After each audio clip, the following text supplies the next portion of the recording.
All right, folks, welcome back to the Live at a Dollar Podcast Network. I have a very special guest here with me today. One of my buddies in the hobby. We met at the National. We had great conversations there. He told me he doesn't like doing podcasts. We sat him on the white couch. Now he's addicted. Ladies and gentlemen, from the hobby, if you know it, you know this name. Ladies and gentlemen, Farezz is sitting down here with me. Farezz, it's my pleasure. Thanks. It's my pleasure to have you sitting down with us.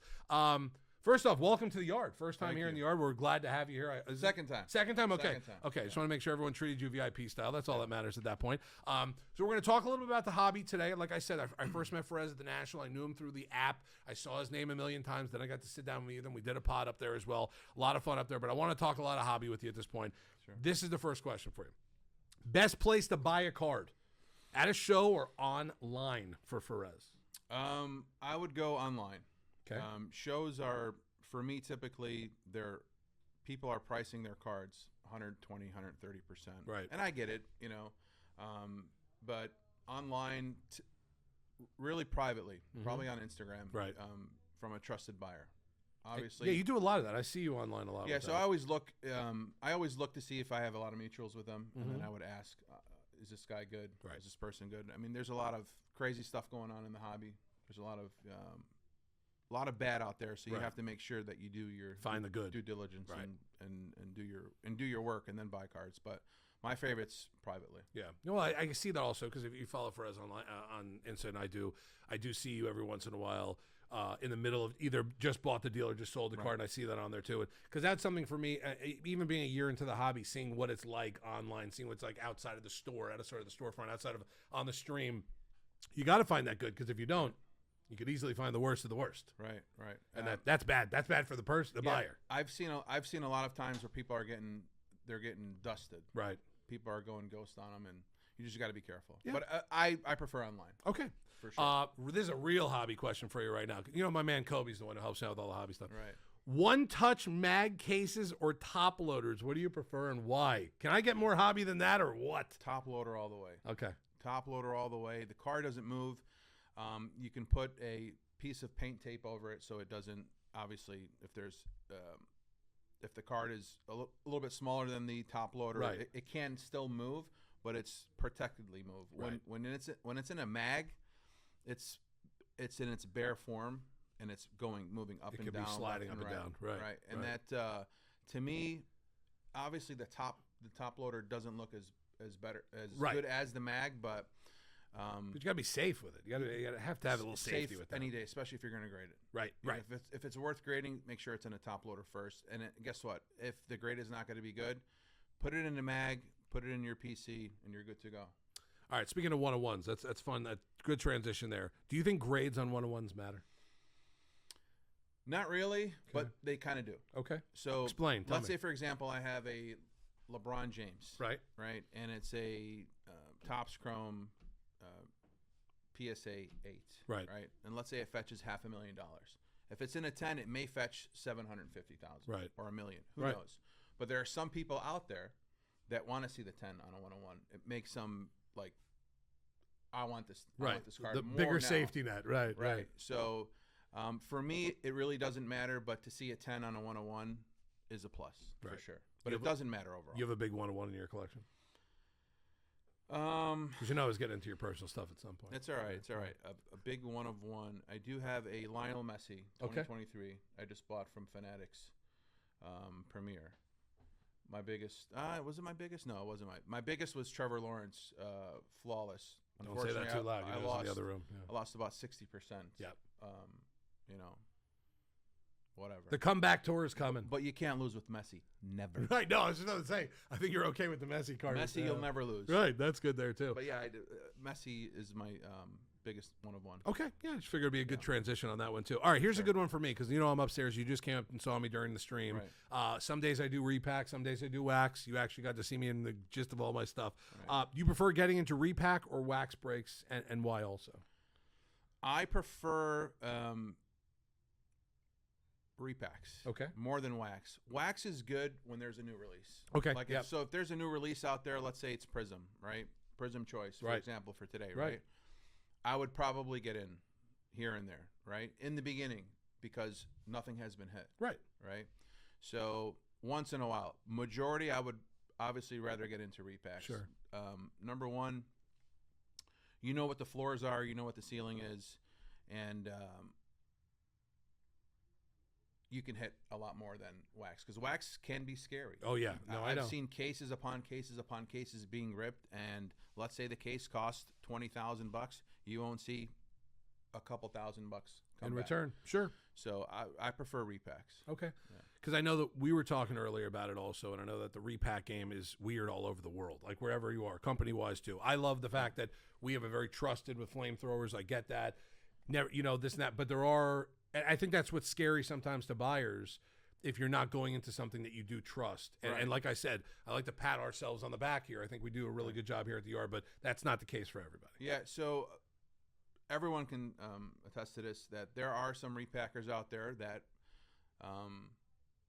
are shady. Right. And there are some big buyers on the app that express their concerns on Instagram, and they show proof. Right.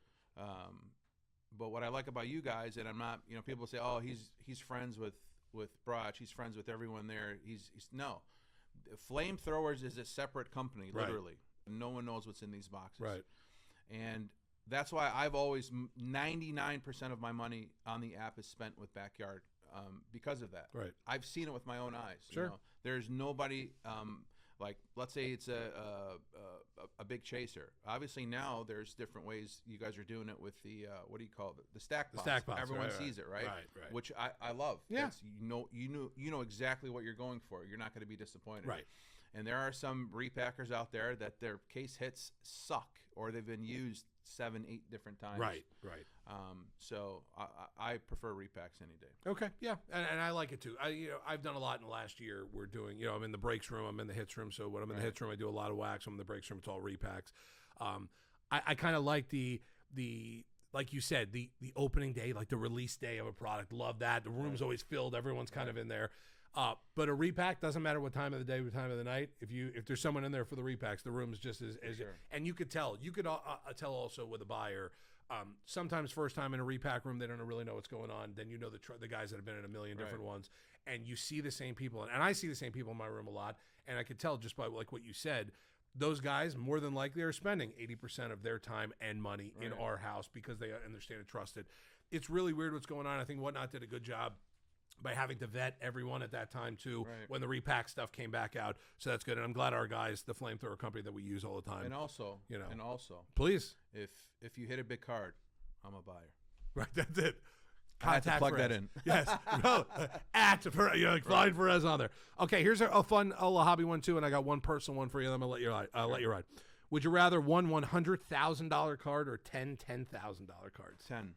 10,000? Yeah. So, for me, I would prefer it that way because, and I would prefer them being, obviously like stocks, different stocks. So MJ, Messi, Ronaldo. I would rather have 10 cards of all the GOATs. Right. So, in that case, you can always move around a little bit, trade up, trade down, get more, do this, do that. Like the same thing with the stock market. If you want to sell some of your shares, you can. Mm-hmm. When you have a $100,000 card that's staying in the PC forever, or you're going to have to move it in its entirety. Mm-hmm. And I don't want to say that's tough to do. I mean, personally, if you really like the card, it's going to be tough to do. Right. Yeah, I get that too. I actually like that answer. 10. Listen, everyone wants the $1 million card, but if you have the $1 million card here, 10 $100,000 cards, it looks a lot more at that point. Sure. All right, we're going to let Farezz leave, but I had to get into his personal stuff here just for 1 second. Look at this. He's already smiling because he knows what's coming. What's the Grail card in the Farezz collection? Listen, the first time I met Farezz, he's walking around with a black box inside the National. I never met the guy before. It was heavy. He let me hold it. I didn't get to open it. I couldn't open it yet. But I liked when I saw the people in the National walk around with these boxes. These are personal collections. This is stuff they're either selling or showing off, whatever it was. Right. You opened it up, and it was like that scene in Pulp Fiction when he opens the doors and like the white shining lights. Right. It was, and the music started playing. Like someone in the harp in the back. What's the one in your collection, never getting rid of, your Grail, your card? I just from seeing you at the National, I kind of want to say it might have something to do with Kobe or Michael Jordan, Right. but I just want to kind of ask you and get your answer out here too. I love having you here. This is a great personal question for you, but you're Right. big in the hobby, big with us, Right. so I want to know what it is. So I'll give you two. So Even better. My first one is my Michael Jordan Star 84. Got it. I knew it. BGS 8.5, and I've had it for probably maybe about a year and a half, almost a year and a half. Okay. And it's up, I think, like 200% Ooh, since I bought it. right. And it's an iconic card. You know, it's his true rookie card. 86 Fleer. I mean, it's great and all, but I mean, 84 Stars is true rookie card. Right. Right. And I have a few of them, but my highest grade is a BGS 8.5. And my second one is a Wembanyama Gold Deca PSA 10. Ooh, God. The funny story with that one is I already have a BGS 9.5. Okay. And the second one I was trying to buy for a year. And the guy's like, all right, man, it's at grade. It's at someone that they don't know if it's going to grade well or not. And he sold it to me, and it got a 10, and I couldn't believe it. I don't think anyone could believe, Right. you know. So I'm gonna hold that one for a while. If I ever want to move a Wemby, I'll move my 9.5. But Right. the PSA 10, Never leaving. it's pop 2, it's never leaving. That's amazing. You know. That's such a great. I love the stories. I like the stories like that too. And the '84 Jordan, I've seen it. Like anyone's in the hobby, have seen it also. Obviously, we went hunting for the '86 Fleer last year at the National, and it's a huge chase I list. did. That you were in there. I Yeah. saw you. I was staring at you from the crowd at that point too. I sold my pack for $228 on eBay as a lot. Did you really? Yeah, it is. This is wax. Right. This is why I'd rather do repacks. Right. I mean, but obviously, the wax there's a much bigger chase. Yeah, You yeah, know, of the course. $500,000 cards, Right. $1 million cards. But yeah, That's awesome. You know, Farezz, man, are we gonna do this again at the National? Can we do it again before the National? 100%. Can I get you on a Zoom call or something? It's cold in Chicago. I know, you're gonna be indoors. I'm looking for something down here. We'll so. get Swee next time. I'll promise Swee in that chair next time. We'll get you on the Zoom for that one as well. Is there room for all three of us here? Probably not. right. So unless Swee wants to just Unless he wants to sit in my lap. that's you know what, that can be taken care of as well. Swee, you heard that? You're good. That's it. Farezz, you're the man. Appreciate you having me. One of the best in the hobby. One of the best. Listen, you. I'm going to be honest. I met a lot of guys at the National. I didn't know anyone's faces, anyone looked like. And we got to the National. I got to meet a couple people, and Swee said, "You know the name Farezz?" I'm like, "Yeah." He's like, "He's right here." And now we're buddies. And not only that, but I get into all his crazy stuff on the side as well, including the squares. I don't want to tell you what just happened, but winner. That's all I have to say. The legend himself, Farezz, here in Radio's Yard. Another edition of Hobby Talk here. We're very excited that Farezz here. We're going to get him on again as well. Make sure you like, subscribe, push all the buttons. Tell all your friends, tell all your enemies about us as well. Live at $1 podcast. We're going to be here, and we're going to be here for a long time. That's Farezz on Radio. Another edition here. The enemies love it. The enemies do love it. It's another love edition it. of Hobby Talk here in Radio's Yard with Farezz, and I'm Radio.